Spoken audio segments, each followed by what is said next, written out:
আল্লাহ পাক রব্বুল আলামিন বলতেছেন, রহমানের প্রকৃত বান্দা তো তারা, আল্লাহর প্রকৃত বান্দা তো তারা, দুনিয়ার জমিনে যারা চলতে ফিরতে উঠতে বসতে সর্বক্ষেত্রে নিজেকে বিনয়ী হিসেবে দাবি করে, নিজেকে বিনয়ী হিসেবে মেনে নেয়, নিজের নম্রতা প্রকাশ করে, এরাই হচ্ছে প্রকৃত পক্ষে রহমানের বান্দা। সুবহানাল্লাহ বলেন।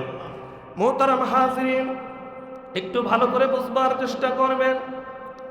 আল্লাহর নবী হযরত সুলাইমান আলাইহিস সালাতু ওয়াস সালাম তিনি যখন কুরসির উপর দিয়ে যখন এরকম ভাবে আসমান দিয়ে ভ্রমণ করতেন, এরকম ভাবে তার মন্ত্রী পরিষদের লোকেরা বলতেছে, হে নবী সুলাইমান, আল্লাহ পাক রব্বুল আলামিন আপনাকে দিয়ে এত বড় একটা মুজিজা দান করেছেন, আপনি বাতাসকে হুকুম করার সঙ্গে সঙ্গে বাতাস আপনার সিংহাসনটা এরকম ভাবে উঁচুতে উড়ে ধরে, মিলে ধরে, এরপরে আপনি সিংহাসন করে সফর করেন।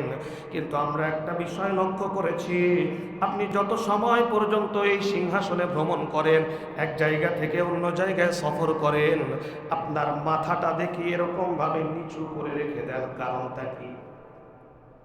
দুনিয়ার জমিনে একটু দামি হোন্ডার উপরে উঠলে বুকটা সিনাটা টান করে দেয়, ঠিক কিনা বলেন? একটা দামি গাড়ির থেকে যখন বের হই, সিনাটা টান করে বের হই।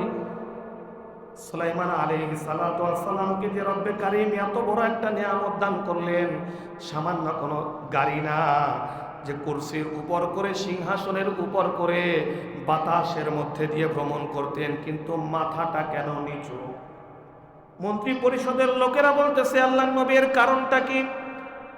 হযরত সুলাইমান আলাইহিস সালাতু ওয়াস সালাম বলতেছেন, আল্লাহ পাক রব্বুল আলামিন আমাকে সৃষ্টি করেছেন, তিনি আমার প্রতি রহম দান করেছেন, তিনি আমাকে পুরা পৃথিবীর মধ্যে রাজত্ব দান করেছেন, বাদশাহী দান করেছেন, এত এত নাজ নিয়ামত দান করেছেন, কিন্তু আমি সামান্য একটা পিঁপড়া থেকে, পিপিলিকা থেকে এই গুণটা অর্জন করতে পেরেছি। আল্লাহু আকবার বলেন।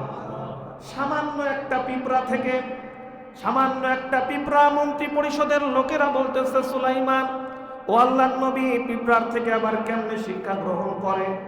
সুলাইমান আলাইহিস সালাতু ওয়াস সালাম বলতেছেন, আমি একটা পিঁপড়াকে জিজ্ঞাসা করলাম, পিঁপড়া তোমার যা মনে চায় চাও, আমি আল্লাহ পাক রব্বুল আলামিনের হুকুমে তোমার মনের আশাগুলো আমি পূরণ করে দেব। সুবহানাল্লাহ বলেন।